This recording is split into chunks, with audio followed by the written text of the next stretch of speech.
Y nos dice, ya está, listo, entonces empezamos. Bien, perfecto. Iniciamos. Pues muy buenas tardes. Mu- Muchas gracias por acompañarnos en este último día de seminario geográfico, con lo que vamos a concluir las actividades digamos, de la conmemoración de los 20 años del doctorado en geografía aquí en la Universidad Autónoma del Estado de Quintana Roo, en el campus Chetumal. Ha sido todo un año de muchas actividades, pero creo que es merecedor, ¿no? Tener un doctorado de tantos años.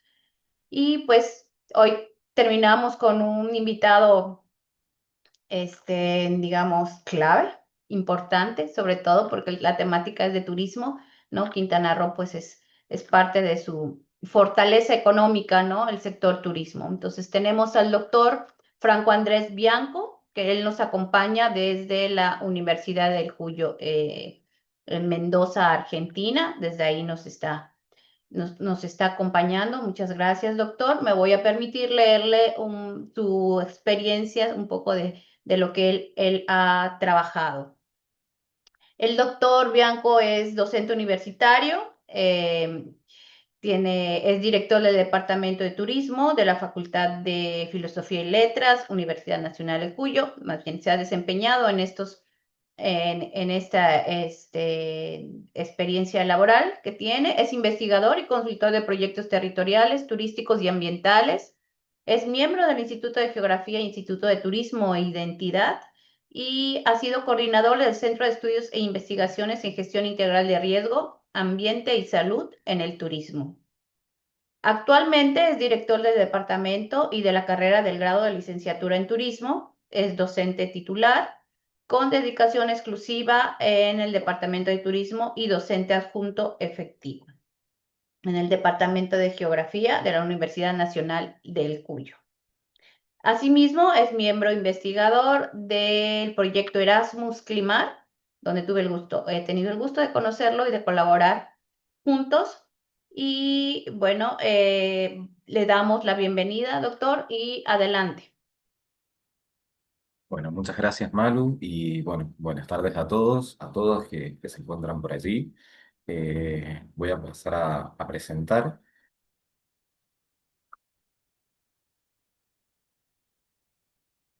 Bien. Bueno, la temática de hoy es que me toca presentar, justamente tiene que ver con la planificación territorial, ¿no? Y la turística, ¿no? Desde la geografía, desde una mirada de la geografía. Como bien mencionó Malu, yo ya me considero prácticamente un híbrido entre geógrafo y turistólogo, ¿no? Entonces, esto me ha llevado justamente a planificar el turismo desde una visión territorial como geógrafo, lo cual es la ciencia más cercana que el turismo tiene. Si bien el turismo es interdisciplinar y multidisciplinar, el turismo no puede desconocer que la ciencia más cercana que tiene es la geografía porque al ser un fenómeno social y espacial, porque involucra movimientos, involucra desplazamientos, involucra determinados tipos de actividades económicas, ¿sí? Que se desarrollan no solamente el hecho de viajar, sino el hecho de la producción, el hecho del servicio, el hecho de la restauración, de los servicios públicos, entre tantos otros, genera una transformación en el espacio geográfico. Y a partir de eso tenemos que tener en cuenta que cualquier transformación en el espacio geográfico, quien se encarga de verlo es la geografía porque es su objeto de estudio, ¿no? Entonces, bueno, partiendo desde ahí, eh, voy a proceder a preguntarnos qué estamos haciendo hoy acá. Si alguien quiere abrir micrófono, bienvenido sea. La idea es que no sea una clase sumamente magistral, sino que sea más interactiva, o lo pueden poner en el chat y los leo. Pero sería interesante preguntarnos qué tiene que ver o qué consideran ustedes que es importante para tener en cuenta entre la planificación territorial y turística. Quizás con una palabra, ¿cuál es el concepto más clave que existe entre la geografía y el turismo? Sepan o no de turismo, hayan trabajado o no en turismo, no importa. Si quieren lo pueden poner en el chat o pueden abrir el micrófono y decir una palabra, aunque sea. Anímense porque si no se me cae la disertación, ¿no? Bien, ahí los voy leyendo. Fragilidad. Bien. Esto lo voy a retomar al final, es muy importante lo que van a decir ahora. Fragilidad. Alguien más, vamos, anímense a escribir una palabra, lo primero que se les venga, no hace falta pensar demasiado. La idea es justamente poder analizar y ver viajes, economía, visitante. Bien, saliendo palabras interesantes. Bueno, yo lo sigo leyendo mientras voy, ustedes van dejando las palabras y yo mientras sigo avanzando. Riesgo, bien. Van a ver que sale el riesgo en algún momento. Bueno, vamos justamente a esta parte. Si quieren ir dejando palabras, déjenlas porque al final las voy a retomar. Justamente para poder pensar la planificación territorial para el turismo, lo primero que tenemos que pensar es que el turismo es un sector multidimensional que depende directamente del territorio, que es un poco lo que yo explicaba recién, ¿no? Tiene que tener en cuenta determinados aspectos como la parte de eh, los recursos naturales, los recursos culturales también, porque cuando abrimos el turismo, abrimos las puertas de un territorio del turismo, también estamos exponiendo la cultura de ese lugar. La accesibilidad, ¿sí? Y cuando hablamos de accesibilidad no solamente me refiero a personas con movilidad reducida, sino también hablo a las vías de comunicación, hablo también a cómo llega un turista desde el aeropuerto hasta determinado destino. Por ejemplo, eh, yo que conozco Chetumal, he tenido la oportunidad justamente de ver cómo llego desde Cancún hasta Chetumal. Entonces, bueno, recorrer prácticamente toda la parte de la Ribera Maya, ¿sí? Fue muy interesante y uno puede observar muchas cosas. El tema es después ver tiempo, espacio, qué se desarrolla a los costados de la ruta, ¿sí? Tener en cuenta distintas cosas que son interesantes de ver. Oferta justamente de servicios, configuración urbana rural. Cuando la planificación turística se aborda sin un marco territorial integrado, ¿sí? Emergen externalidades negativas, ¿sí? Justamente esto, lo que yo hablaba, congestión, pérdida de biodiversidad, presión sobre las viviendas, degradación paisajística. Es lo primero que empieza a surgir si yo no tengo una planificación clara territorial. Eh, por ejemplo, en muchos lugares se ha pensado en hacer corredores ecológicos, en algunos lugares ha funcionado, en otros no, y eso también afecta mucho a la pérdida de la biodiversidad y a la degradación paisajística, ¿sí? Eh, También conviene situar también en un análisis en la intersección entre la teoría del turismo y métodos de ordenamiento territorial, combinado con evidencias académicas con criterios de gestión empresarial. Es decir, no nos podemos quedar con la geografía academicista y no nos podemos quedar con el turismo academicista. Lo que tenemos que hacer también es mirarlo desde el sector público, privado y también con esta lógica empresarial, porque el turismo, básicamente, quien lo lleva es el actor privado. El público, sí, que sería el municipio, el Estado, sí, a lo sumo podrá poner políticas públicas como es el ordenamiento territorial, pero quien va a marcar el rumbo del turismo siempre va a ser el privado. Por ejemplo, una aerolínea es un actor privado y te marca rutas aéreas. Determinadas líneas de autobuses que salen desde una terminal hacia otra, ¿sí? O transfers, llevan justamente a eso, a pensar que el territorio se va a transformar en función de ellos, ¿sí? Y en función de lo que el Estado permita. Bien, vamos a este contexto, ¿no? La planificación turística eficaz no puede entenderse sin implementarse de forma aislada, ¿sí? Por lo cual requiere una planificación territorial, requiere del ordenamiento territorial. Y acá lo pongo prácticamente como sinónimo, porque hablar de ordenamiento territorial, ¿sí? O ordenación del territorio, en algún momento se tomó como una herramienta, como una política pública, pero el ordenamiento territorial no deja de ser planificar, no deja de ser una planificación territorial que define los usos del suelo. Por ejemplo, nosotros acá en Mendoza tenemos la ley de ordenamiento territorial y usos del suelo y para mí está mal denominada, porque el ordenamiento territorial, por defecto, da los tipos de usos de suelo para los distintos tipos de actividades. Infraestructuras, redes de movilidad, protección ambiental y marcos institucionales. ¿Sí? Justamente este ensayo en el que yo estoy trabajando, ¿sí? Argumenta que a partir de la literatura clásica y contemporánea que estoy leyendo con respecto al ordenamiento territorial y la planificación turística, que la articulación entre el ordenamiento territorial y la gestión turística permite Compatibilizar la competitividad y la sustentabilidad, gestionar los riesgos socioambientales y crear las condiciones favorables para la inversión privada y la creación del valor local.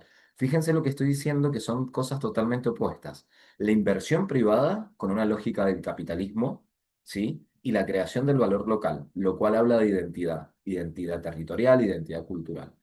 Ya vamos a profundizar en eso. Algunas cosas yo las voy a pasar un poco más rápido. Esta presentación yo se las voy a dejar a disposición, se la voy a dejar a Malu por si ustedes la quieren leer, pero me parece interesante que podamos avanzar en algunas cuestiones que son un poco más interesantes para este seminario. Bueno, cuando hablamos de planificar el turismo, hay un autor fundamental en turismo que es Butler. Butler introduce como un referente el ciclo de vida de un destino turístico o habla de el modelo de ciclo de vida de un destino turístico. ¿Sí? Butler lo formula en 1980 y hasta la actualidad no ha habido nadie que lo pueda refutar porque en realidad es algo digamos, es una curva que es difícil de poder romper o es difícil de poder desviar. Entonces, sí lo que hay son nuevos conceptos con respecto a, que está aquí en el título en inglés, sí, con respecto a estos conceptos sobre las áreas o zonas de la evolución de un destino turístico, lo cual implica implicación, desarrollo, consolidación, estancamiento, declive o rejuvenecimiento. Es decir, un destino turístico va a avanzar justamente esto. Primero yo tengo una exploración del lugar, una implicación que ya vamos a ver qué es, desarrollo, consolidación, puede ir a un estancamiento y declive o puede ir al rejuvenecimiento. ¿Sí? Nosotros conocemos muchos destinos turísticos que han ido al declive directamente y que han emergido otros y que han opacado esos destinos.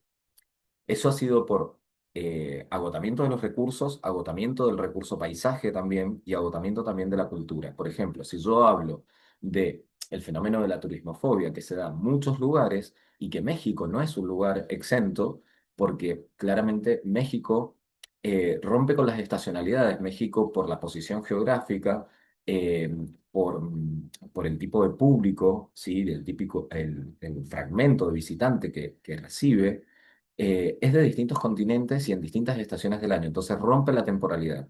Entonces, eso también hay que tenerlo en cuenta de que hay destinos que tradicionalmente tienen una vocación turística y hay destinos que se forzó la vocación turística. Por ejemplo, si yo lo contrasto con Barcelona, Barcelona tuvo una presión tan fuerte, ¿sí? Y que está pasando en todos los lugares del mundo con los Airbnb, que hoy yo alquilo un departamento, una casa, pongo mi valor, ¿sí? Que es mucho más barato que un hotel, que un hostel, que un hostal o que cualquier tipo de alojamiento. Y claramente voy a empezar a subir los precios de los alquileres o las tasas de los impuestos inmobiliarios que yo tengo alrededor. Eso fue lo que pasó en Barcelona, donde la población local se vio forzada a irse a la periferia porque los alquileres en el centro eran muy caros y hasta los servicios eran caros. Entonces, esto nos lleva también a pensar y a planificar justamente el turismo. Acá está justamente el gráfico de Butler, ¿sí? Él lo pone en número de turistas. Esto se puede ajustar a cada territorio y a cada destino turístico, por eso no tiene números la variable, ¿sí? Y lo que vemos es el tiempo. En el tiempo yo empiezo en una fase de exploración, una fase de implicación, que es donde comienzan a llegar o donde se empiezan a hacer inversiones por parte de los actores privados y de los actores públicos. Y ya después tenemos el desarrollo, la consolidación y cuando llega a la cima, puede llegar a un estancamiento, lo cual no es malo, y aquí pensamos en una reorientación, por eso acá hablamos de la fase crítica de los elementos de capacidad. ¿Sí? ¿Qué elementos de capacidad son críticos? Bueno, los servicios turísticos que prestamos, cómo se ve el territorio es capaz de absorber la cantidad de turistas que estamos recibiendo, el territorio es capaz de absorber la cantidad de obras que se están haciendo, es capaz de absorber la cantidad de obra pública destinada al turismo y no a la población local, que muchas veces coincide y ayuda y mejora la calidad de vida, muchas veces no. Y aquí cuando yo estoy en un estancamiento, puedo ir hacia un rejuvenecimiento, puedo ir a un crecimiento reducido, puedo ir a una estabilización o el destino puede ir hacia su declive. Que este sería el peor escenario. Estos son los escenarios prospectivos que nosotros tendríamos en lo que veríamos, según el autor Gómez Orea, en ordenación del territorio, ¿no? el tema de ver cuál es mi escenario actual, cuál es el escenario tendencial y cuál es el escenario prospectivo. Entonces vemos acá las categorías que yo les hablaba, ¿sí? La primera fase es de exploración, la segunda de implicación, la tercera desarrollo, ¿sí? Y finalmente estamos con la consolidación, estancamiento, declive y rejuvenecimiento. ¿Qué pasa en Argentina? Yo les voy a mostrar el caso de Argentina como un estudio de caso, como para que vean otro ejemplo, ¿sí? Fíjense, Argentina siendo el octavo país más grande del mundo, eh, fíjense la cantidad de destinos emergentes que tiene en la actualidad, ¿sí? Y fíjense también dónde los concentra, sobre todo en la franja centro del país se está desarrollando hacia la franja norte, ¿sí? Hacia el noreste, hacia el noreste, hacia el noroeste y hacia el noreste. Y aquí en la Patagonia, prácticamente vacío, ¿sí? Se concentra en la cordillera de los Andes, en toda la región de los Grandes Lagos y donde hay grandes glaciares que son atractivos naturales, claramente que consolidan y que son muy parecidos si nosotros lo clasificamos como los paisajes de los Alpes suizos.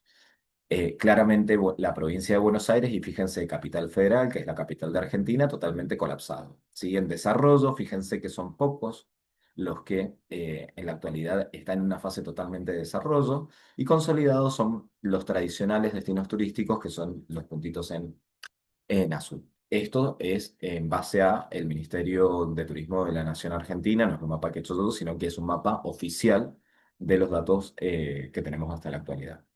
¿Dónde se ubica la provincia de Mendoza como para que se den una idea?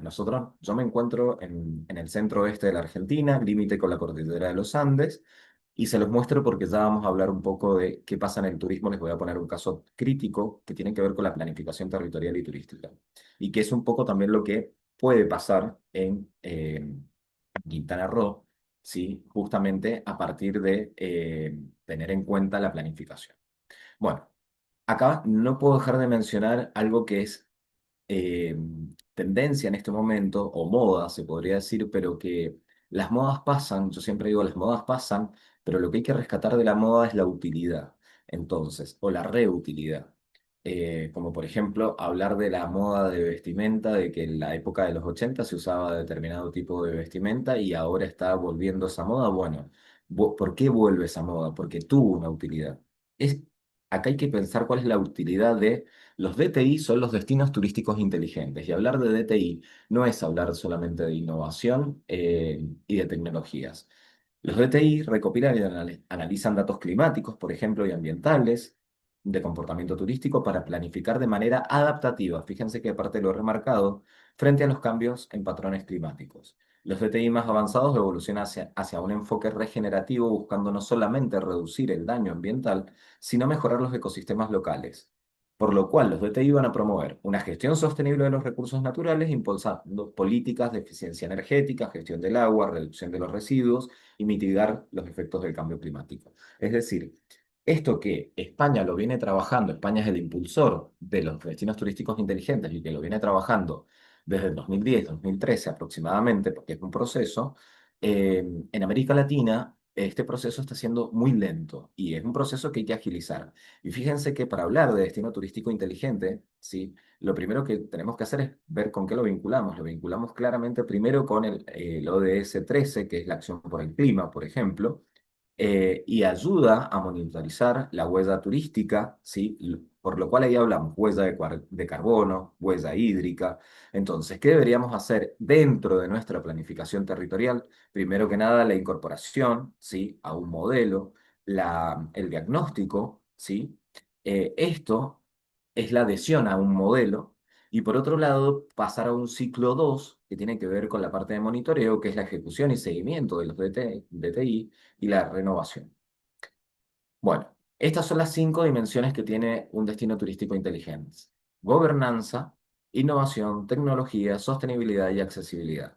Y fíjense que cuando yo les hablaba al comienzo de accesibilidad, no solamente hablo para personas de movilidad reducida, sino que hablo de un marco normativo, de gestión de la accesibilidad, implantación en el destino, herramientas tecnológicas, por lo cual cada una de estas dimensiones está vinculada entre sí, no son dimensiones estancas, ¿sí?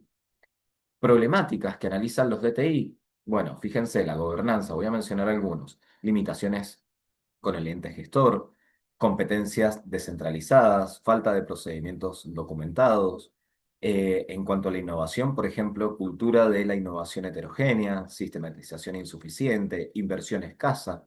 Con respecto a la tecnología, conectividad limitada, falta de infraestructura tecnológica de gestión, escasa tecnología aplicada al medio ambiente. Con respecto a la sostenibilidad, por ejemplo, degradación del paisaje, movilidad y congestión y falta de aparcamientos, gestión del agua, residuos y aire, que es algo que justamente hablábamos con Malu hace poco en un encuentro de este proyecto Erasmus Climar. La accesibilidad también, fíjense, comunicación insuficiente, promoción de la accesibilidad limitada, falta de recursos formados. Ahí tenemos también otras cuestiones para analizar. Bueno, también hablamos del riesgo que salió en el chat. A ver, voy a abrir el chat a ver qué otras palabras pusieron. Capacidad, bien, me encanta. Capacidad de carga, espacio. Esas palabras vienen aquí, justamente. Capacidad de carga era una de las que quería que salieran. Fíjense que analizamos riesgo y exposición, vulnerabilidad, falta de capacidad. Inforlac, que lo trabaja sobre todo Estados Unidos, es un informe que lo hace para toda América Latina y lo va actualizando. Lo que hace es justamente analizar estas variables y en función de esto, ¿sí? Lo divide en amenaza natural humana, socioeconómica, grupos vulnerables y la falta de capacidad, que esto a veces no lo analizamos y que lo confundimos con la vulnerabilidad institucional o política o hasta vulnerabilidad física, ¿sí? O de infraestructura, estamos hablando de otros tipos de capacidades, ¿sí? Acceso a la salud, por ejemplo, protección social, seguridad en contención a la violencia, acceso a la educación, la falta de capacidad de respuesta frente al riesgo. Entonces, acá es donde yo me pregunto qué tienen que ver los destinos turísticos con la gestión del riesgo, con la planificación territorial y con la planificación turística. Y bueno, el riesgo es la gestión del riesgo es uno de los componentes que entra dentro de la ordenación del territorio. Entonces, lo primero que yo tengo que hacer es prevenir y generar resiliencia como pilares de un destino turístico inteligente. Luego, el uso de las tecnologías para monitorear y dar respuesta a los DTI incorporando los TICs, ¿sí? Justamente para optimizar la experiencia del visitante y la seguridad. Eh, Tercero, la participación ciudadana y gobernanza. Nosotros no podemos desconocer esto. No podemos desconocer que la participación ciudadana tiene que estar presente en la planificación territorial y en la planificación turística. Es decir, la población quiere turismo, la población está dispuesta a subirse al tren del turismo, ya que están con las noticias de que se va a expandir el Tren Maya. Bueno, ¿están todos dispuestos a subirse al tren? ¿Están todos dispuestos a ver qué impactos va a generar el tren paisajísticamente? A ver qué hay detrás del entramado que se genera. ¿Todas las comunidades rurales o todos los ejidos sociales están dispuestos a subirse a eso? O cuando hablamos de la patrimonialización de la UNESCO, por ejemplo, en Colombia o en otros lugares, en el eje cafetero, o me han llamado como consultor de otros países como Ecuador y me dicen, mirá, queremos patrimonializar el eje del cacao, queremos que sea patrimonio de la UNESCO. Yo les decía, ojo, porque en el eje cafetero mucha gente no se pudo subir al tren de la UNESCO, porque estar dentro del eje cafetero significaba que las fachadas tuvieran la forma original, restauración, lo cual es muy costoso, y los pequeños productores de café se tuvieron que ir a otros estados fuera del eje cafetero para poder seguir produciendo, para poder seguir subsistiendo, y quedaron fuera del tren del turismo y del tren de la UNESCO. ¿Sí? O sea, creo que hay cuestiones que hay que analizarlas en profundo y que si realmente merece o no la pena de que tengamos un sello. A veces buscamos el sello y no buscamos el bienestar social. Por eso la participación ciudadana y la gobernanza local tienen que ser parte de nuestras prácticas seguras. En definitiva, otro de los pilares es la sostenibilidad y la adaptación al cambio climático. No podemos desconocer esto. No podemos desconocer que los destinos turísticos están en una transición de adaptación al cambio climático y eso requiere planificar la Ribera Maya, y digo la Ribera Maya y no puntualizo destinos concretos, estoy hablando de que hay que planificar un lugar que se ve afectado, por ejemplo, ya todos los años, sí, ya lo sabemos, pero todos los años con mayor fuerza, con mayor intensidad, o como pasó este año y el año anterior, donde los huracanes llegaron mucho antes de por lo menos hablamos de 1 o 2 semanas antes y con mayor intensidad. Esto genera, o desde el momento en que se forma en el mar, esto genera que yo ya esté mirando el escenario prospectivo, es decir, dejar de mirar el escenario actual, dejar de mirar el escenario tendencial y empezar a pensar a futuro. Tenemos que pensar en la acción por el clima, tenemos que pensar en la infraestructura resiliente de innovación y por último la comunicación. ¿Cómo vamos a comunicar esto?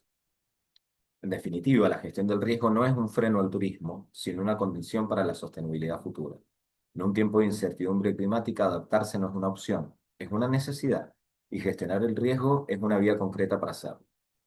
¿Cuáles son las nuevas tendencias? Bueno, las nuevas tendencias vuelven y por eso les decía el tema de las modas. Cuando se hablaba en algún momento del ecoturismo, el ecoturismo volvió con más fuerza después de la pandemia. ¿Por qué vuelve con más fuerza después de la pandemia? Porque la gente estuvo encerrada, porque la gente valoró estar al aire libre y por eso el turismo urbano tiene una merma a nivel internacional, ¿sí? Y el turismo de naturaleza, el turismo aventura, todo lo que tiene que ver con el ecoturismo, el turismo responsable, tiene un auge.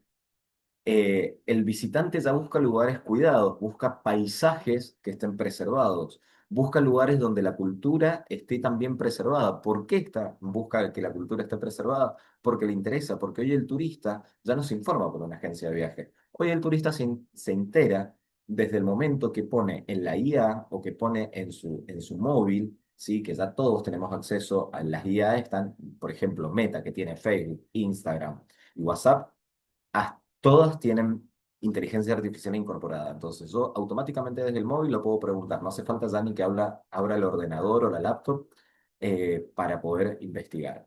Responsabilidad de los recursos. Fíjense, bueno, esta es una imagen que ustedes seguramente la tienen muy presente, que pasa también acá en Argentina y que pasa en muchos lugares que tienen costa. Piscinas cuando yo tengo al lado del mar. Entiendo la funcionalidad para familias y niños chicos, pero el uso excesivo que se le da al recurso hídrico, que es un recurso escaso en el mundo eh, y que es un recurso estratégico, eh, en desmedida en las grandes cadenas hoteleras, ¿qué sentido tiene si mi mayor atractivo sigue siendo el mar? Evaluación de la capacidad de carga, que lo habían puesto en el chat. La evaluación de la capacidad de carga es una necesidad y es urgente. Esto en muchos lugares no se hace porque es costoso, porque no se arman equipos interdisciplinarios y porque hay pocos recursos humanos formados para evaluar capacidad de carga, porque la capacidad de carga requiere método, requiere investigación y requiere monitoreo luego, por eso es costoso. No es solamente decir, bueno, podemos recibir tantos turistas al año, es después poder monitorearlo, porque la capacidad de carga va fluctuando en función de la degradación o de la conservación del ambiente. Bien, algunos autores van a hablar sobre la sostenibilidad, por ejemplo, Bramwell y Lane, ¿sí? Introduce la dimensión ambiental y social en el planeamiento. Dicen que el turismo sostenible exige que el territorio sea planificado para proteger los recursos y distribuir los beneficios. Y esto no es solo para maximizar los flujos turísticos a corto plazo, sino que tiene que ver con el ordenamiento territorial y con la gobernanza multiescalar y participación, ¿sí? Justamente, el ordenamiento territorial lo que me va a dar es la capacidad de usos del suelo y que me debería llevar a este concepto que vimos recién, la capacidad de carga, el uso eficiente de los recursos naturales, ¿sí? Y también agrego aquí los recursos culturales y la gobernanza multiescalar y participación tiene que estar, ¿sí? La coordinación interinstitucional, municipios, provincias, estados, agencias ambientales, ¿sí? Y mecanismos de participación ciudadana. No podemos dejar a la ciudadanía sin participación sea o no sea vinculante. El pueblo tiene que tener voz. El pueblo tiene que ser escuchado para saber qué es lo que estamos diciendo. Y no estoy haciendo una campaña presidencial. O sea, ojalá estuviera haciendo una campaña presidencial. Estoy diciendo que realmente el pueblo es el que tiene que demandar determinadas cosas. Porque si vamos a generar infraestructura para el turista, pero que el local no la puede disfrutar, tenemos un serio problema. Bien, vamos a un estudio de caso. El estudio de caso que les voy a mostrar tiene que ver con Mendoza. Ya les mostré que Mendoza está en el centro oeste del país, de Argentina. Mendoza, para que se den una idea, la mayoría son geógrafos, así que van a entender muy bien. Los que no son geógrafos también pueden llegar a entender esto. Mendoza Tiene un clima árido, semiárido prácticamente. Últimamente con el cambio climático está cambiando a semiárido. De todas maneras, las condiciones son de aridez. Las precipitaciones anuales son de 300 milímetros anuales, por lo cual el recurso hídrico es escaso. Nosotros vivimos del agua, no de precipitaciones, sino del agua de deshielo de los glaciares de la cordillera de los Andes. Lo que nosotros estamos viendo acá es la precordillera. Nosotros a la altura de Mendoza tenemos tres cordones montañosos, que ya se los voy a mostrar, pero este es el ingreso a un lugar que se creó, este dique claramente es artificial. Este dique se crea en el año 2003 con tres funciones específicas. El riego para la agricultura, sobre todo para la vitivinicultura, porque Mendoza es conocida como la capital del vino, ¿sí? Nosotros somos la octava también capital internacional del vino. Eh, por lo cual también el turismo se estructuró en función de la actividad vitivinícola. Fíjense cómo el turismo se ancló a una actividad primaria, por eso yo al principio decía que involucra muchas actividades.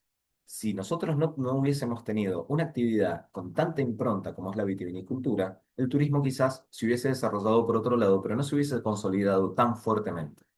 Y hoy Mendoza es un polo turístico muy importante dentro de la República Argentina. Entonces vuelvo a esto. El ordenamiento territorial determina qué áreas son aptas para el desarrollo y cuáles deben conservarse y dónde se requiere infraestructura. Sin ese marco, la inversión turística corre el riesgo de provocar fragmentación territorial, ocupación informal y conflictos en el uso del suelo. La planificación territorial a través de zonificaciones, estudios de impacto y áreas protegidas crea la previsibilidad para inversores y la seguridad patrimonial para las comunidades. Esto suena fantástico. O sea, si yo lo leo, es la panacea. El tema es cómo lo llevamos adelante.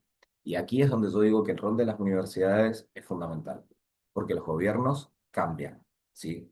Las bancas, como yo siempre digo, las bancas se acaban en los estados, los favores políticos se acaban y las traiciones políticas también se pagan. Lo que subsiste en el tiempo, ¿saben qué es? Las universidades, la academia. Y la academia tiene un rol y la academia se debe a la sociedad. La academia, sea pública o sea privada, se debe a la sociedad. Ese es nuestro primer deber. Desde la investigación, ya sea desde la docencia, la investigación, la extensión, la vinculación con el territorio, se debe a la sociedad. Bien, vamos a ver esta imagen satelital. Este es el dique Potrerillos, que se encuentra entre la precordillera, la cordillera frontal, ¿sí? Y la cordillera principal. Tenemos tres cordones montañosos que están paralelos uno con otro. Estos cordones montañosos, la precordillera, que la puedo ver aquí, ¿sí? Que está más hacia el este. La precordillera es más antigua, por eso los picos son mucho más bajos, han pasado por un proceso de peneplanización eh, mucho más erosionados. La cordillera frontal es bastante alta, pero también ha sufrido procesos de erosivos y la cordillera principal es ya mucho más joven en edades geológicas y es donde se encuentra el segundo pico más alto del mundo, que es el Aconcagua. Fíjense la dimensión que tiene el dique Potrerillo y las funciones con las que se crea, sí, que yo dije, primero, para el riego, segundo, energético y tercero, turístico. Ya se cumplieron los dos primeros, riego y energético. Ahora se está dando fase a lo turístico, porque por ahora la gente iba al dique y se quedaba en el dique. eh, Se permitían algunas actividades, incluso, por ejemplo, se puede navegar en el dique, pero no está permitido navegación a motor, tienen que ser navegación a vela o tiene que ser con remo, ¿sí? No puede, o pueden ser surf, siempre y cuando haya viento. No puede ser en un contexto de combustible. Bien, para que se den una idea, aquí estoy yo, ¿sí? El municipio donde yo me encuentro se llama Godoy Cruz, está dentro de lo que es el Gran Mendoza, estoy muy cerca de la capital de Mendoza, estoy a 10 minutos, y aquí está Potrerillos. Si seguimos esta línea, nosotros seguimos la Ruta Internacional 7, ¿sí? Que es la que nos lleva a Chile. Fíjense, pasando por aquí, aquí tenemos el Aconcagua, ¿sí? Aquí me desvío y aquí paso hacia el paso internacional hacia Chile. Hoy se está pensando en un megaproyecto minero, que es un capítulo aparte, que sería para verlo después, cerca de la Concagua, cuando tenemos una ley que prohíbe proyectos megamineros en ambientes glaciares y periglaciares. Pero bueno, nuestra querida política pública está priorizando esto en un lugar donde la escasez hídrica es fundamental. Y quien haya visitado la Argentina, cualquier botella de agua mineral que haya comprado proviene de la provincia de Mendoza y del agua de Deshiel. Vamos a la planificación. Esto es una cartografía oficial, sí, que les muestro lo que se pretende. No es una cartografía que he hecho yo, porque la verdad que aparte tiene bastantes errores, pero más allá de eso, sí me interesa ver qué es lo que planean. Fíjense, en verde, nosotros lo que estamos viendo es el Mendo Travel, es decir, lugares de prestación de servicios, ¿sí? Y de agencias también que se van a instalar ahí, con una superficie de 248 hectáreas aproximadamente. Potrerillos Resort, todo esto, toda esta franja en naranja, ¿sí? Que tiene una superficie aproximada de 283 hectáreas, ¿sí? Esto va a tener hasta hoteles. Estamos hablando de un ambiente de montaña, estamos hablando de un ambiente sísmico, porque la provincia de Mendoza es la provincia más sísmica de la República Argentina. Estamos hablando que estamos a la orilla de un lago, ¿sí? Que se crea justamente para un uso, en primer lugar, de riego energético y después con fines turísticos. Bien, vamos a avanzar. Fíjense el tema del mapa de peligros múltiples. Mapa de peligros múltiples me da por lo general que la mayoría de las zonas tienen un peligro muy alto, salvo algunos lugares que tienen que ver con la parte resort, que es bajo o moderado. En realidad no es bajo, es moderado. ¿A qué voy aquí? Aquí voy a una parte que es muy importante tener en cuenta en la planificación territorial y turística, ¿no? Si yo me vuelvo a la imagen anterior, aquí en este sector se van a instalar más de 120 cabañas, hoteles y hostel, además con los servicios que tienen que tener. Electricidad, va a llegar gas natural y el sistema de cloacas. Y obviamente agua potable. Si estamos hablando en un lugar, en una provincia donde el recurso hídrico es escaso y yo voy a generar esto, claramente acá no se ha calculado la capacidad de carga. No se ha calculado tampoco la huella hídrica y no se ha calculado mucho menos la huella de carbono. Además, teniendo en cuenta el mapa de peligros múltiples, todo cuerpo de agua que se encuentra en un lugar donde es sísmico, el cuerpo de agua, ¿sí? Por física pura, cuando hay un terremoto, el cuerpo se desplaza, tiene este movimiento. Y ya ha habido casos importantísimos en el mundo, como en Estados Unidos, Japón y otros lugares, donde terremotos de gran magnitud hicieron que se rompiera directamente el embalse, porque yo tengo la pared del embalse, cuando menos estoy viendo, tengo la pared del embalse, el cuerpo de agua se mueve y cuando el cuerpo de agua sobrepasa la pared, derriba la pared. Esto, claramente, en un movimiento sísmico, va a afectar a todo turista que esté también acá. O sea, que también estoy poniendo en juego la integridad del turista. Entonces, ¿hay planificación territorial aquí? No. ¿Hay planificación turística? No. Lo que hay es un privado y es un gobierno provincial y nacional que lo que está buscando es el rédito económico. Y no la experiencia turística, no la seguridad turística, no la seguridad de los locales, y tampoco se le preguntó a los locales si querían todo eso allí, porque la población que vivía antiguamente aquí, que eran poblaciones de alta montaña, fue trasladada para hacer el dique. Ahora, esa población vive en este sector, ¿sí? En este sector que está aquí. A esta población no se le ha preguntado, no se le ha capacitado para que trabaje en estos hoteles que van a hacer acá o en el Potrerillos Resort, ¿sí? Seguramente van a traer gente de otro lugar. Entonces, ¿se ha hecho participación ciudadana? No. ¿Se ha trabajado con destinos turísticos inteligentes? No. ¿Se ha trabajado con usos del suelo? Aparentemente. Pero acá yo no veo usos del suelo apropiados. De hecho, no coincide el mapa de peligros múltiples, ¿sí? Con el mapa de zonificación que ellos están haciendo. En definitiva, fíjense aparte esta noticia es todo, ¿no? Potrerillos tendrá una laguna, ¿sí? Y servicios 5 estrellas en el Perilago.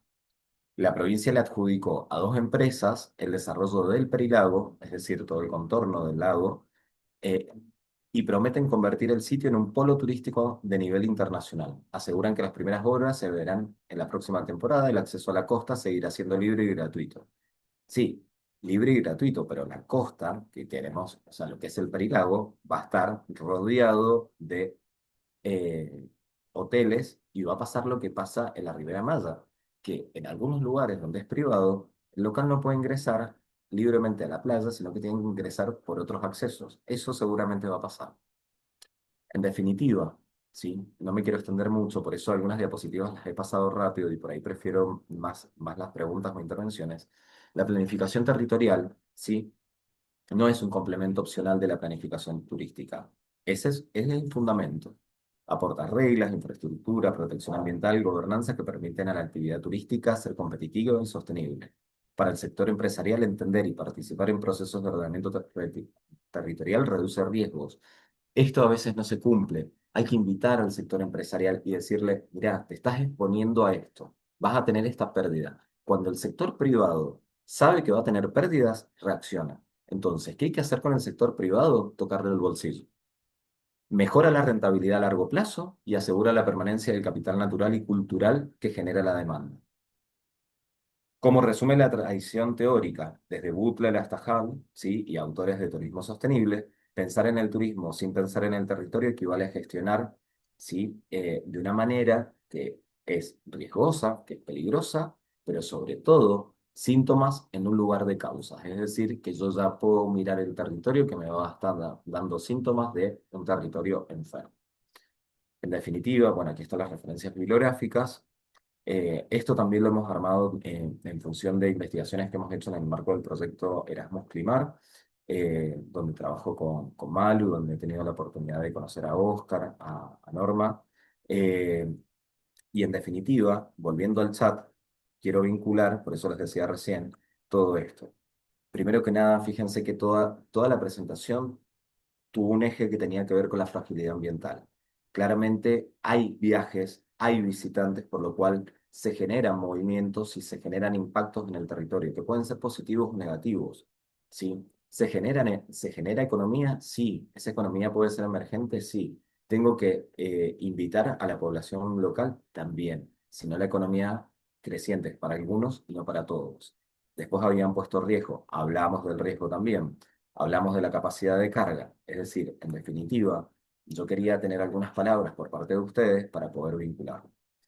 Bueno, dejo de compartir y bueno, quedo atento a cualquier pregunta, inquietud y desde ya, bueno, Bien. feliz aniversario. La verdad que los felicito porque, bueno, son muchos años de un doctorado tan prestigioso y la verdad que conozco las investigaciones de ustedes y son sumamente rigurosas, tienen una excelente calidad, así que, bueno, también no quería dejar de felicitarlos en este aniversario. Muchas gracias, doctor Franco.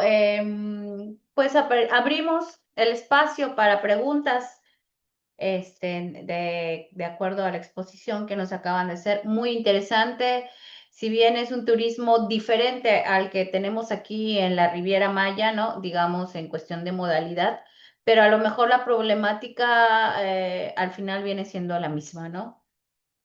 No sé si hay alguna pregunta, la pueden poner en el chat o pueden abrir su micrófono o alzar la mano. ¿Quién se anima?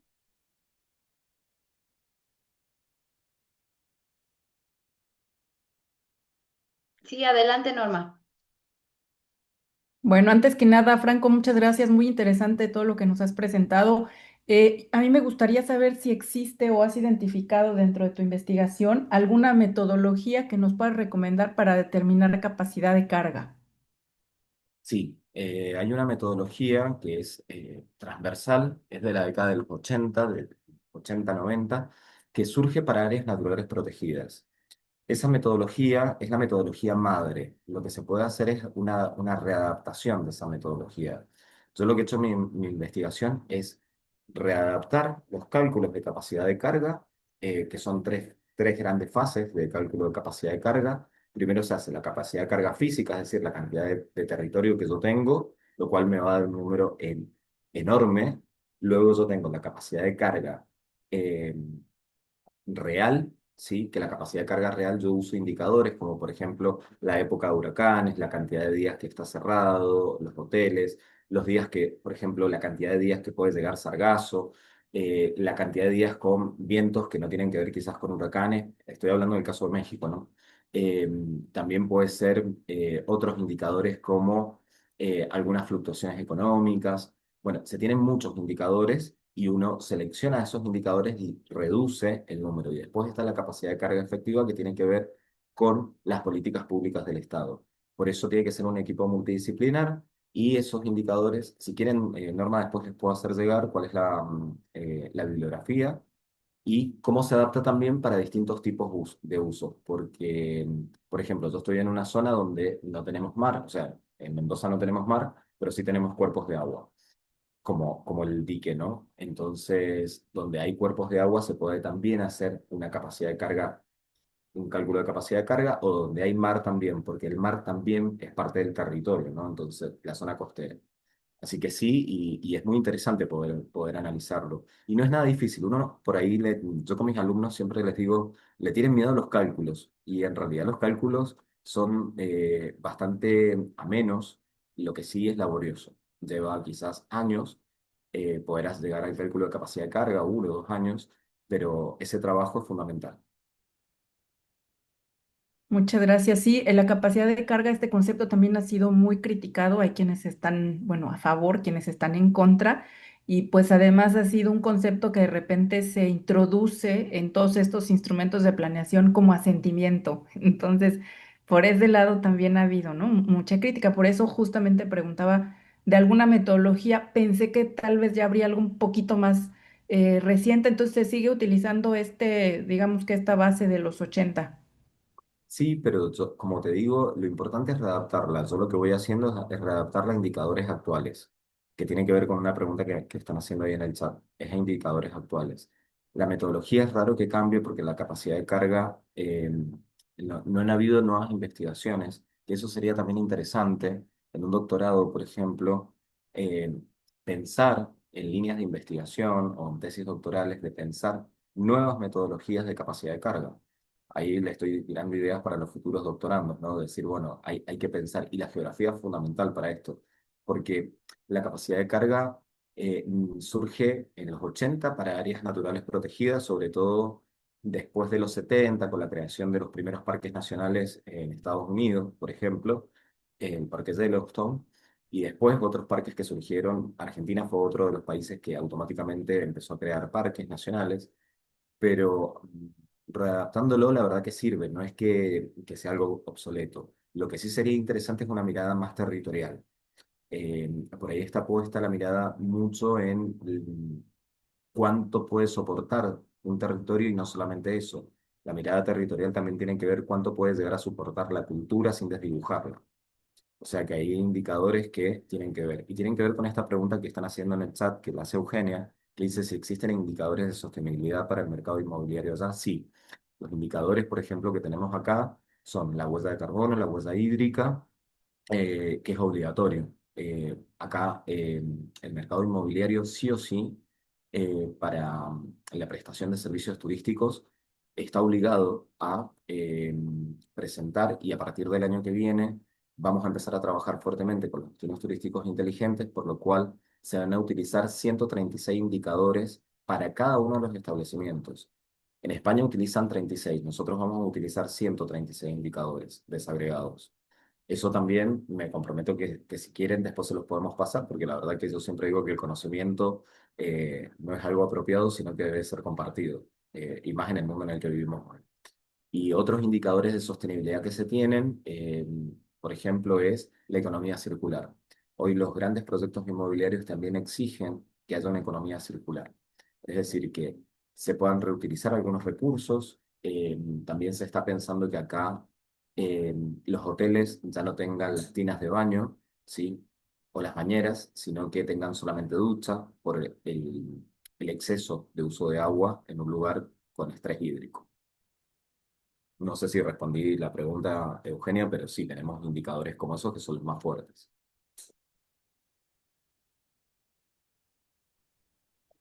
Bien, pues muy interesante todo esto y sobre todo que compartimos de la problemática turística, ¿no?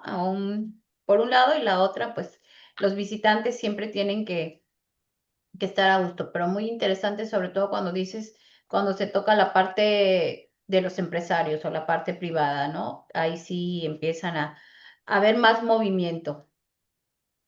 ¿Alguna pregunta más? Bueno, en el chat dicen que si lo que has mencionado lo podías compartir, me lo puedes enviar y yo se los puedo compartir. Este, el doctor pues siempre está abierto, es una persona muy accesible, ¿no? Quien quiera, no sé si alguien más, Oscar por ahí, no sé si hay alguna pregunta. Hola Franco, bueno, ya hemos estado escuchándonos en Panamá sobre el tema de indicadores. Yo soy de la visión de que más bien contar con menos indicadores, contar con indicadores clave nos puede dar más orientación, no solamente a nosotros, sino también a los tomadores de decisiones. Y siempre tenemos la idea de que el tomador de decisión es el político, ¿no? Y no somos todos. Entonces, tener en cuenta que el concepto de indicador se confunde muchas veces con datos, con índices. ¿Cuál ha sido tu experiencia en ese sentido? Lo digo porque hablando, me gustó mucho esta parte que señalas, ¿no? Hacer ordenamientos territoriales es la parte de vinculante y prospectiva de la planificación territorial, eh, visibilizar que los territorios no son estáticos, son muy dinámicos, ¿no? Entonces a veces pensamos que haciendo un plan o un documento maestro centrado en turismo parece resolver todo, ¿no? Y quedan muchos huecos de precisamente estas estructuras económicas vinculantes, ¿no? Y que pocas veces están visibles cuando hacemos una planificación sectorizada, ¿no? A veces esto es muy típico verlo cuando identificamos una política de polos de desarrollo. En México tuvimos toda esta política de polos de desarrollo, de centros integralmente planificados. Todavía hasta hace unos años se seguía aplicando este concepto en México y todavía se implementaron algunas políticas para ello principalmente el último en Nayarit. Entonces, como que se seguía trabajando con esta idea de los años 70 para México y que ya estaba rebasada completamente, ¿no? Entonces, ver esta situación, entonces me gustaría ver si ustedes tienen ese problema también en cuanto primero, la parte técnica que sería esta generación de datos, que es muy difícil.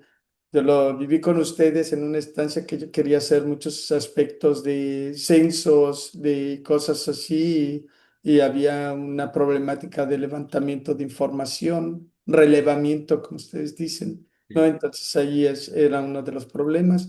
Después, la generación de indicadores casi siempre de arriba hacia abajo y no con métodos de una participación clara de los involucrados, ¿no? Y luego generar índices con el objeto de resumir situaciones, pero se usaban los índices como tomadores de decisiones y a veces se obviaban muchas cosas. ¿Ustedes cómo lo han visto?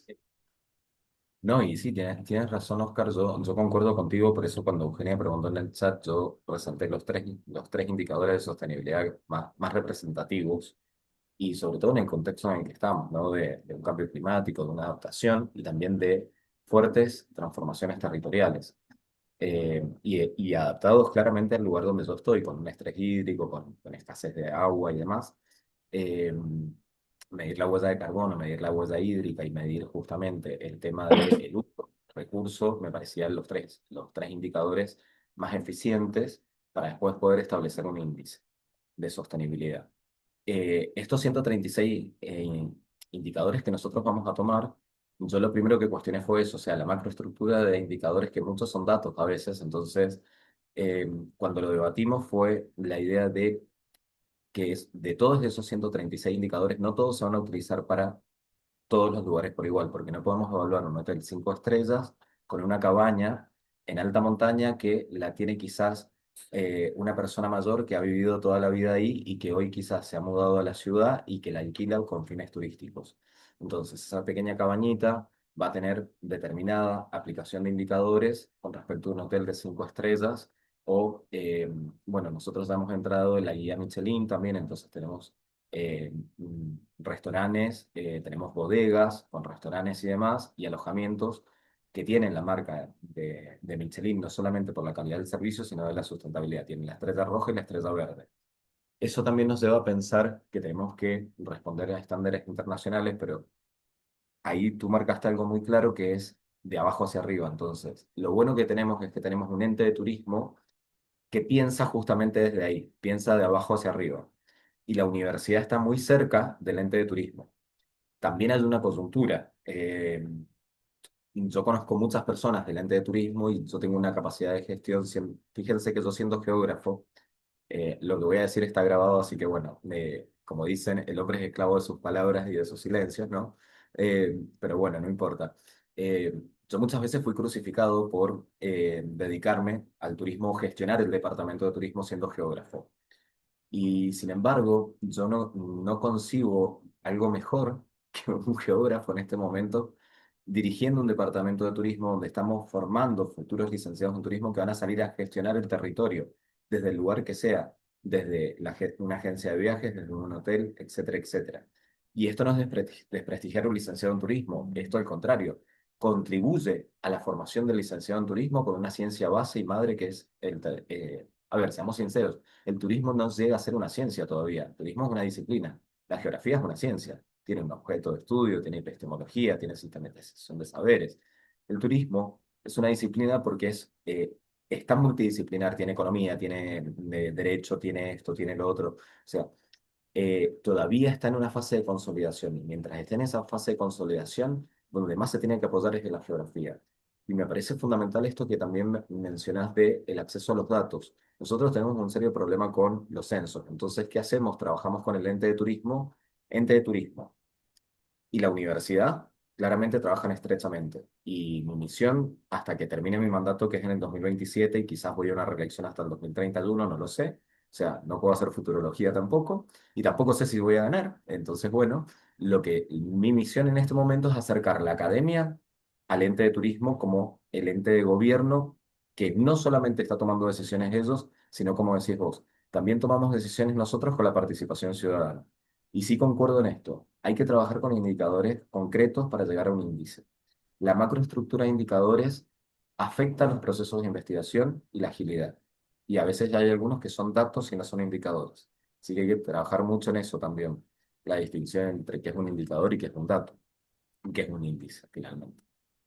Sí, eso es muy importante. Fíjate lo que señalas de los geógrafos, el papel de los geógrafos en el marco de la línea de turismo. Nosotros tenemos, bueno, era nuestro máximo exponente en estudios turísticos es el doctor Álvaro Sánchez Crispín, Ujú. ya falleció. Y Sí. él, dentro de la Sociedad Mexicana de Estadística y Geografía, fue el que promovió el levantamiento de datos turísticos en la Secretaría, bueno, en lo que era la Subsecretaría de Turismo, en su momento dentro de la Secretaría de Economía. Y en la OMT, el que impulsó la línea de datos para tener una serie de información base para todos los países fue Tedman, también un geógrafo de Canadá, quien visualizó que necesitábamos esa información primero para poder generar indicadores de, por ejemplo, comparativos, ¿no? Y definir las métricas que se iban a utilizar para poder hacer los informes anuales de la OMT. Entonces, la geografía tiene un papel muy importante, como siempre lo vemos. Sí, y ahí agrego algo. Nuestros aportes como geógrafos son muy bien recibidos por la gente de turismo.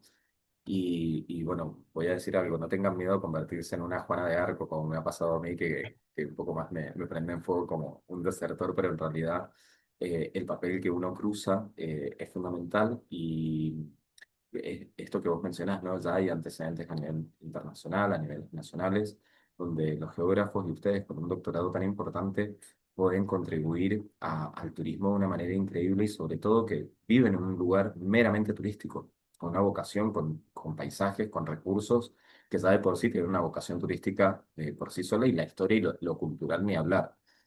Así que es animarse, ¿no? Y cruzar barreras y cruzar fronteras. De eso también se trata, creo que la geografía, ¿no? Saber que hay límites que podamos llegar a escalar. Así es, y finalmente también quizá en este contexto poner que la mayoría de los estudios de turismo se publican en revistas de geografía. Los primeros estudios de turismo se publicaron en revistas de geografía económica, de geografía general, cultural principalmente, con el objeto de dar a conocer los viajes. Está la revista Ercunde que publicó uno de los primeros estudios en 1870 y tantos sobre la descripción de los viajes que hacían, ¿no? Entonces, donde mostraban los hospedajes, las rutas, carreteras, los sitios de interés, la densidad de los visitantes en ciertas regiones, principalmente en ese momento en Medio Oriente. Pero ahí tenían los primeros indicios o pasos de esta estructura turística de conocimiento geográfico. Pero bueno, eso es para platicar la próxima vez que nos veamos en Eh, alguna parte del mundo también. Gracias. Gracias a ti, Oscar. Bien, pues muchas gracias, doctor Franco. A ver, voy a ver si, ok, aquí está. Vamos a hacer llegar su constancia, pero acá tiene su constancia de esta participación, ¿sí? De esta ponencia tan interesante dentro de este seminario permanente 2025, ¿sí? El pensamiento geográfico, aquí en la Universidad Autónoma del Estado de Quintana Roo. Y ya sabe, usted es bienvenido cuando desee por aquí, en para aquí impartir alguna cátedra, algún curso. Que quisiéramos que extendernos, ¿no? Y seguir con todas estas charlas y todo tan interesantes y poder continuar. Le agradecemos mucho su tiempo, su disposición y bueno, le pido que nos acompañe para este cierre. Ahorita el doctor Oscar o la doctora Norma nos darán unas palabras para este cierre y muchas gracias también a todos los que estuvieron aquí acompañándonos hoy en todos los seminarios. Esperemos que esto pues no sea solamente en el marco de este aniversario, sino se pueda continuar porque las investigaciones geográficas o cualquier investigación siempre van, ¿no? Siempre van dándonos más y más visiones. Gracias. Adelante, Oscar. Bueno, vamos a empezar con el cierre de nuestro seminario. Invitar a la doctora Norma, quien nos va a acompañar para hacer la clausura formal. Primero, comentarles que tuvimos 13 conferencias. Las 13 conferencias fueron promovidas por profesores del núcleo académico básico de nuestro doctorado y nuestros dos colegas de las cátedras del CCT que forman parte de este proyecto que es el doctorado de geografía, en geografía, perdón, y que cumple 20 años y que decidimos hacer este seminario con el objeto de promover el conocimiento geográfico y que veíamos que era una debilidad dentro de la parte formativa de nuestros estudiantes. Al revisar los trabajos, al visualizar su tesis final o sus investigaciones, y veíamos que faltaba este espíritu de tener una base geográfica fuerte. Me acompañó como coordinador de este seminario la doctora María Luisa Hernández, a quien agradezco mucho toda la injerencia para que tuviésemos en su momento dado todas las constancias. Ella está en Chetumal y entonces puede hablar rápidamente con la gente en Chetumal. Yo que estoy en Cozumel, pues tendría que viajar 7 horas diarias para ir a ver todo lo de que son constancias, trámites, etcétera. También agradezco mucho al doctor Alejandro Escalera Briceño, él es postdoctorante, él nos ayudó a hacer la planificación, solicitudes también de estas diferentes enlaces que tuvimos en el área de cómputo. Gracias, doctor Escalera, por su apoyo. En sí, también, bueno, a Boni Campos, a Rosalía Chávez Alvarado, a José Manuel Camacho y a Juan Carlos Arriaga, porque ellos fueron los promotores de buscar a los diferentes conferencistas que tuvimos durante estas 13 sesiones y que nos acompañaron de universidades muy bonitas, por ejemplo, la Universidad de Buenos Aires, la Universidad Autónoma de Madrid, la Universidad de Cuyo, por ejemplo, que hoy es nuestro invitado especial. Pero en México tuvimos, por supuesto, al fundador de nuestro doctorado, al doctor David Velázquez de la universidad, quien fue el encargado de abrir el seminario, señalando el por qué era necesario formar geógrafos en el sureste de México.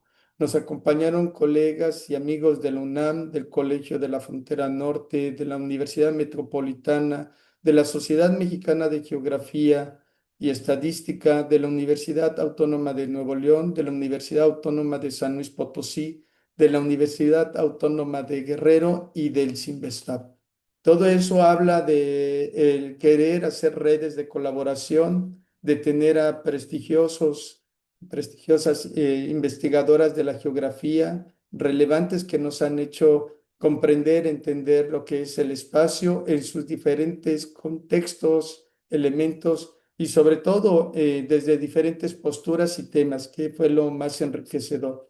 Y para ello dejamos este seminario en una grabación virtual donde puede uno volver a escucharse, volver a analizar los temas que están ahí y que sirvan también como un material de difusión y didáctico para no solamente para los que están interesados en la geografía desde la parte académica, sino también para estudiantes vamos a decir, diferentes niveles, porque sirve como material didáctico para estar analizando estos elementos. Entonces, agradezco mucho que la coordinación del programa haya apoyado esta realización del seminario y también a todos los que asistieron a esta sesión.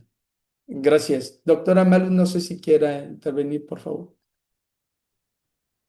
Pues lo mismo, me uno a tus palabras y también pues agradezco mucho más que nada todo el apoyo em, de Francisco, del doctor Escalera, que siempre estuvieron en los controles técnicos, vamos a decirlo así, a tiempo, ¿no? O cualquier cuestión, ellos nos apoyaban. Sin el apoyo de tantas personas, pues esto no podía haber llegado a este, ¿no? A su fin. Cumplimos con la meta, ¿no? De tener al menos un ponente por mes y pues a veces eran hasta dos y eso nos dio mucho gusto, ¿no? De que se unan también porque pues es tiempo por parte de los investigadores que nos brindan sus conocimientos a través de de estos seminarios, ¿no? De estas reuniones virtuales. Entonces, pues yo les agradezco también pues a la coordinación, por parte de ello, pues es que estamos por aquí. No sé si la doctora Norma nos hace el favor de hacer el cierre de este seminario. Sí, adelante, Norma. Bien, muchas gracias. Bueno, pues antes que nada, nuevamente agradecer a todas y todos los ponentes que nos acompañaron a lo largo de este seminario. Agradezco también a los estudiantes y docentes que participaron a lo largo de estas sesiones, a los organizadores. Fue un gran esfuerzo. Muchas gracias a todos ustedes. Fue sin duda una muy buena oportunidad de conocer diferentes enfoques geográficos y además de interactuar con los investigadores expertos en diferentes áreas con estas 13 conferencias. Es así que en nombre de los integrantes del Comité Académico del Doctorado en Geografía, declaro formalmente clausurado el Seminario Permanente 2025, Pensamiento Geográfico, 20 aniversario del Doctorado en Geografía de la Universidad Autónoma del Estado de Quintana Roo, siendo las 17 horas con 23 minutos. Muchas gracias a todos. Bonita tarde. Gracias a todos, gracias también por el mensaje. Sí, se me olvidó decir a Francisco que realmente fue el que nos ayudó en toda la parte técnica. Los que no se ven, es realmente lo que hicieron posible estas transmisiones. Una disculpa, Francisco. Un abrazo a todos también. Hasta Un luego y muchas abrazo, Franco, gracias. por ser nuestro invitado especial hoy. Gracias. Cerramos con un Gracias. broche de oro. Eso me gustó mucho. Cuídense, bonito día y mandaremos, ¿cómo se llama? La liga de donde se encuentran hospedados las conferencias. Gracias. Gracias Gracias. a todos.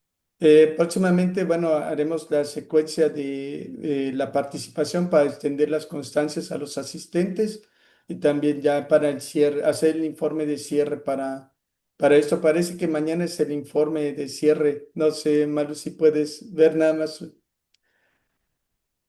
Sí, ya O si no platiqué lo con Katy, podemos me dijo. hacer y hasta enero recibiríamos las constancias. ¿Sí?